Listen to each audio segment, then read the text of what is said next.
Today, we are having a storytelling entitled Shara, Princess of Power, Shara and the Surprise Party by John Grant. After the storytelling, we will be able to know the elements, the theme, characters, plot, type of conflict, and setting. So let's start! One afternoon, Princess Adora was riding through Whispering Wood. In a clearing stood a crowd of Twiggets. "Good morning," called Adora. "It's a lovely day." "Shh," said the Twiggets, fingers to lips. One of them pointed upwards into the branches of the tree. "It's Cole," he said. "He's busy counting." Adora looked up through the leaves at the portly figure of Cole. He was frowning and muttering to himself as he counted on his fingers. He saw Adora looking up and stopped. "You're right," he said to the Twiggets. It's in a week's time." "What is?" asked Adora. "Madame Ra's birthday," said Cole. "And what are you planning to do about it?" asked Adora. "Do about it?" said the Twiggets. "Wish her many happy returns, most likely." "Give her a present," said Cole. "What about a birthday party?" asked Adora. Adora told her friend Glimmer about her idea of a birthday party for Madame Raz. "What a good idea," said Glimmer. "But let's make it a surprise for her." Glimmer went home to tell her mother, Queen Angela, about it. The queen said, "Wonderful! It is many years since the great hall of Castle Bright Moon was used for anything special. We'll have a party there. The royal cooks can start right away on the preparations, and the royal musicians have a whole week to practice playing their brightest dance tunes."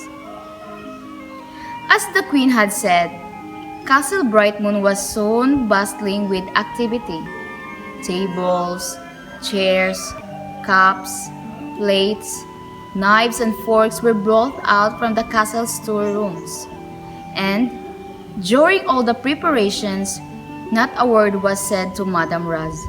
It was, after all, to be a complete surprise. Adora, Glimmer and Cole sat down to make out a guest list. "I know it's a funny thing to say," exclaimed Cole, "but things would be a lot easier if Madame Raz hadn't so many friends." He checked the list for the 100th time. "Oh dear, we've forgotten Prince Diffiant. Do you think Frosta, the Ice Empress, will come?" said Adora. "It's too warm for her in Eteria," said Glimmer. "But I know she would like to be asked just the same." "Well, that seems to be that," said Cole, running his finger down the list for the last time. It was a cat, not a real cat, but one made out of a strange green metal. There were joints in the metal. It was some sort of mechanical toy. "It frightens me," said Glimmer. "Looking at it, I know that it isn't real, but it has a wicked look. It's the eyes, I think." The eyes of the metal cat were black, not shiny black, but dull and lifeless. There was nothing to say what the cat did or how to set it in motion. Catra would no doubt explain all that when she came to the party. On the night before the party, Adora sat down with her friends to check that nothing had been forgotten. Piles of presents were stacked high all around the hall.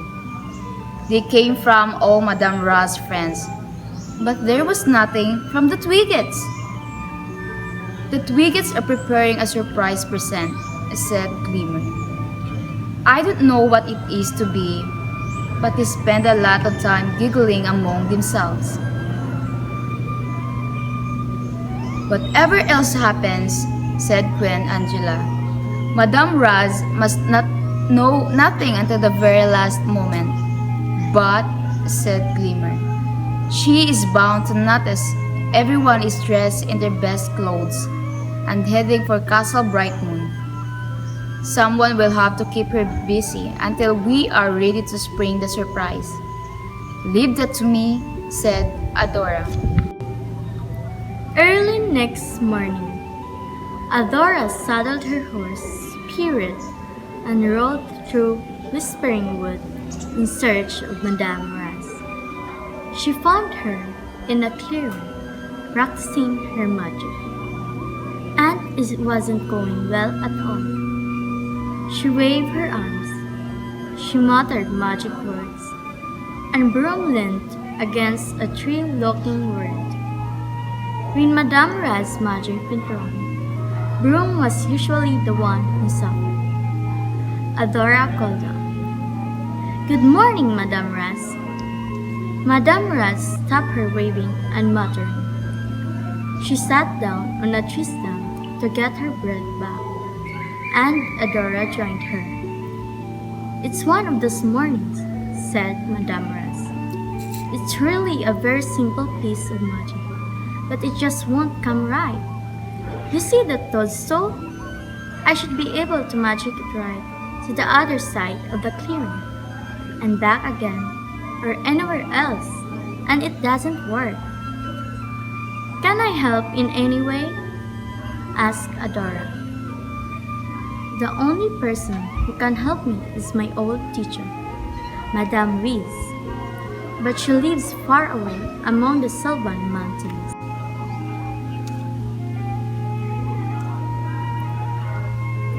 Adora slipped away, leaving Madame Raz to her practice.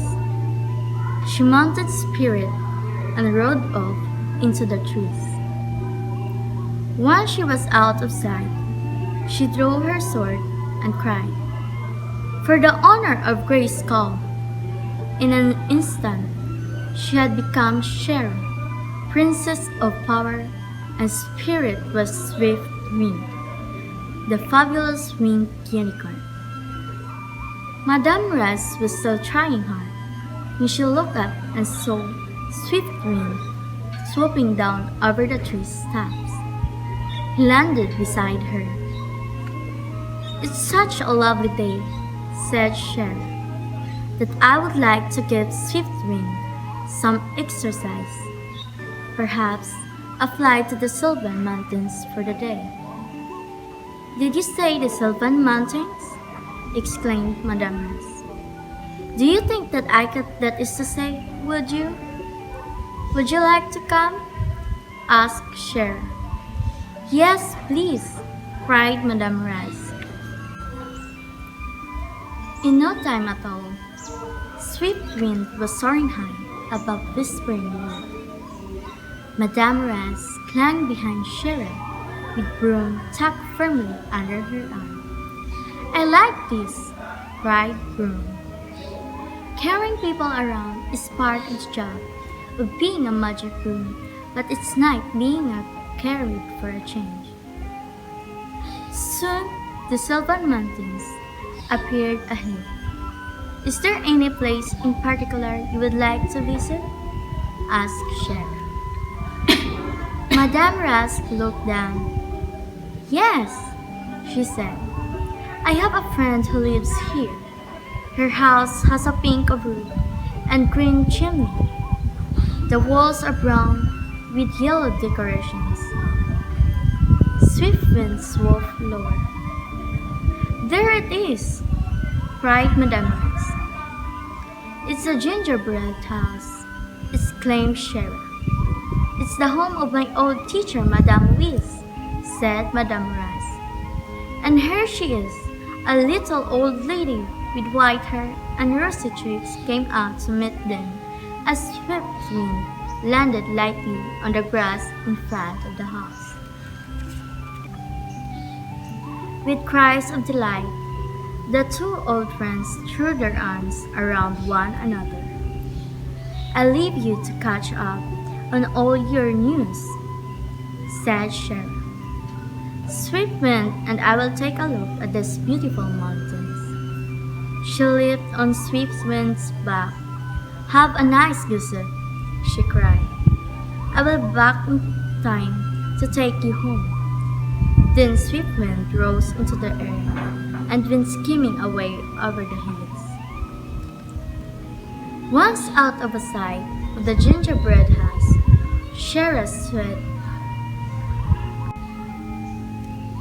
Once out of sight of the gingerbread house, Shara set Swiftwind down and left him in the grass where she lay on the soft grass and watched the white clouds sail across the blue sky. It was late in the afternoon before Shara returned to the gingerbread house. As she and Madame Raz were about to leave, Madame Wiz handed her old pupil a small parcel. I almost forgot, she said. It's your birthday. Many happy returns of the day.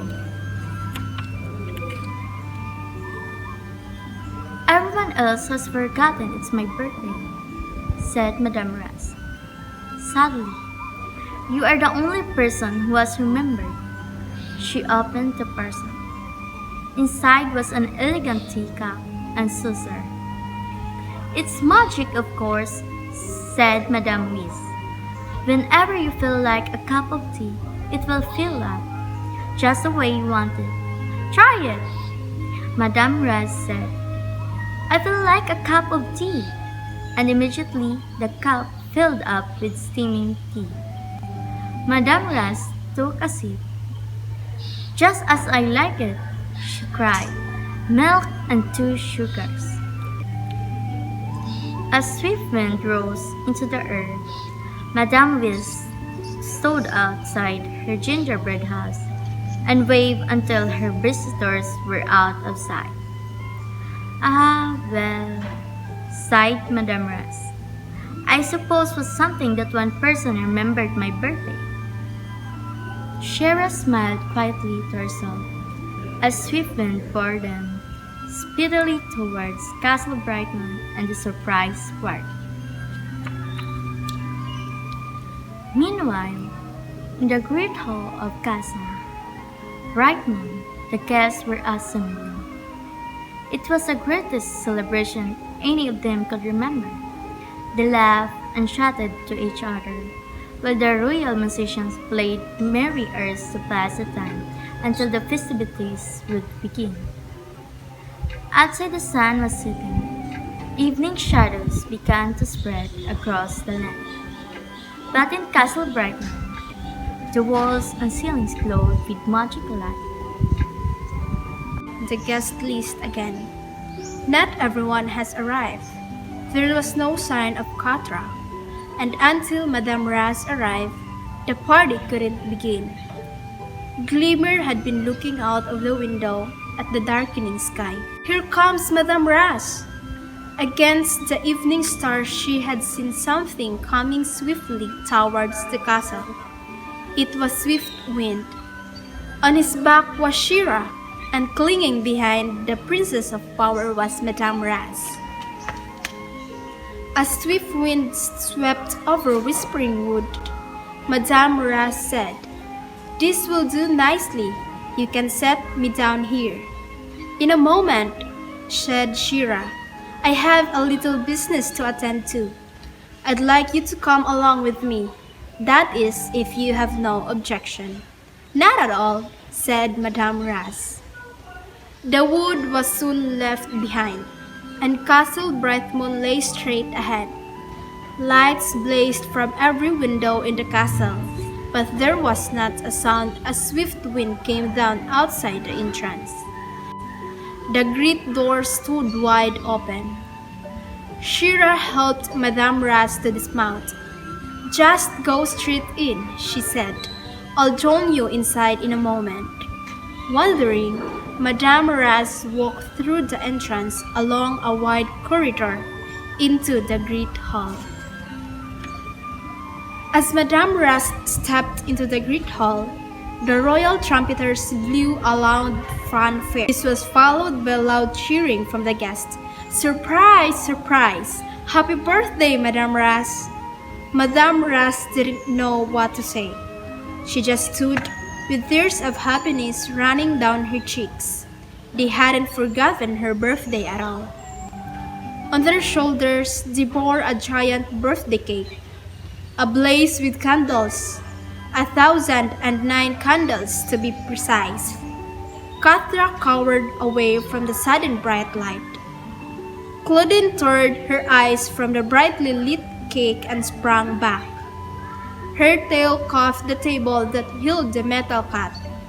With a crash, it toppled to the floor, and the cat shattered into 1,000 pieces. The magic shadows vanished from the great hall. The Twiggets stopped singing. They looked around them at the mess. Furniture was overturned. The floor was covered with split food and drink. People were still picking themselves up from where they had fallen in the darkness. And in the middle of everything lay the smashed remains of the evil, green metal cat. "What happened?" asked the youngest Twigget. "Have we missed a special party game?" "You arrived just in time," said Cole, flying down from where he had pitched for safety on a roof beam. That wicked Katra and her furry friend Claudine were up to their mischievous tricks again. "What I should like to know," said Madame Ras, "is how did you know how many candles to put on the cake? We ladies tend to be shy about telling our age." "If you had been much younger," said Cole, "there might have been enough candles to spoil Katra's plan." "Where is Katra?" asked Adora. "Never mind Katra," said the oldest Twiglet. "Let's have some birthday cake." Queen Angela called for the servants, who began to slice and pass around Madame Ras' birthday cake. "It's a pity that Katra and Claudine couldn't stay," said Madame Ras. "It's not every day that a person has a 1,009th birthday.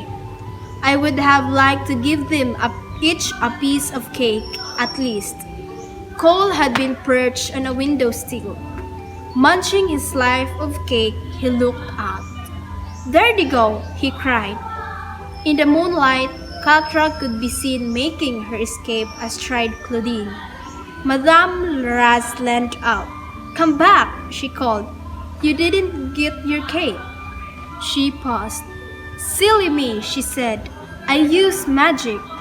Madame Wish showed me this afternoon when I was getting it wrong."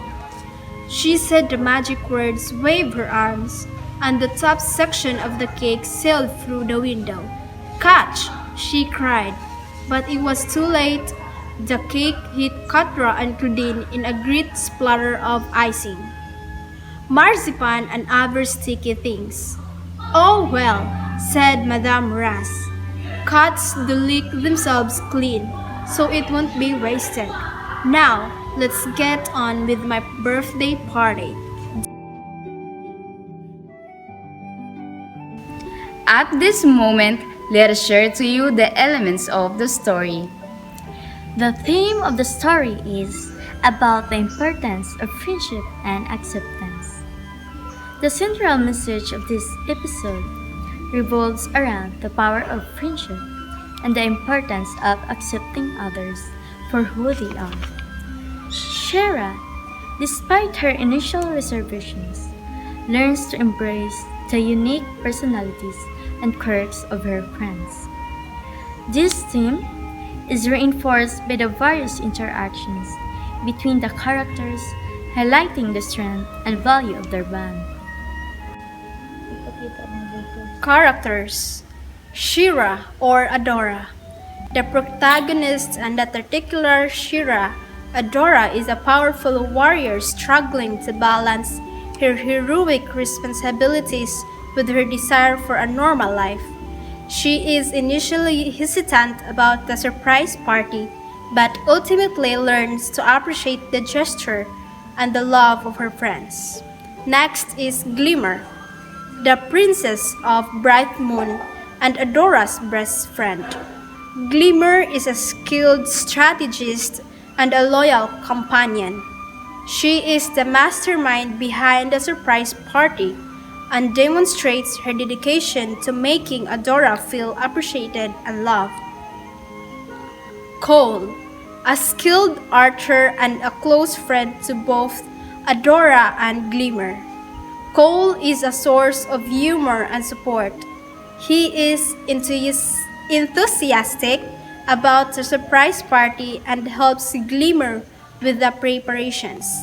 Katra, Adora's former best friend, and a recurring antagonist. Katra is consumed by jealous and a desire for power. She is absent from the party, highlighting her isolation and the contrast between her relationship with Adora and the positive bonds Adora has with her other friends. Madame Raz is the queen of the castle and Madame Whis is the former teacher of Madame Raz. Plot. Planning the surprise, Glimmer and Bao decided to throw a surprise party for Adora to celebrate her victories and express their appreciation for her. Gathering supplies, Glimmer and Bao gather decorations, food, and other party essentials, keeping it a secret. The group struggles to keep the party a secret from Adora, who is suspicious of their unusual behavior. The big reveal. Adora arrives at the party, surprised and touched by the gesture. She enjoys the celebration with her friends, sharing stories and laughter. Emotional connection. Adora expresses her gratitude for her friends and their support, emphasizing the importance of their bond. Katra's absence. The episode ends with a subtle reminder of Katra's absence and the contrast between her isolation and Adora's strong friendships. Type of conflict. The primary conflict in this episode is eternal conflict, characters versus self. Adora struggles with her own insecurities and doubts, questioning her worthiness of the celebration and the love of her friends. This eternal conflict is evident in her initial hesitation about the surprise party and her need to be convinced of her friends' genuine affection. Setting. The episode takes place in the Palace of Bright Moon, a vibrant and welcoming environment that reflects the positive energy of the characters. The party itself is held in a grand hall, decorated with festive colors and decorations, creating a warm and celebratory atmosphere. The setting is reinforced the theme of friendship and acceptance, highlighting the importance of creating a safe and loving space for the characters to connect and celebrate their relationships. Thank you, everyone. We hope that you learned something.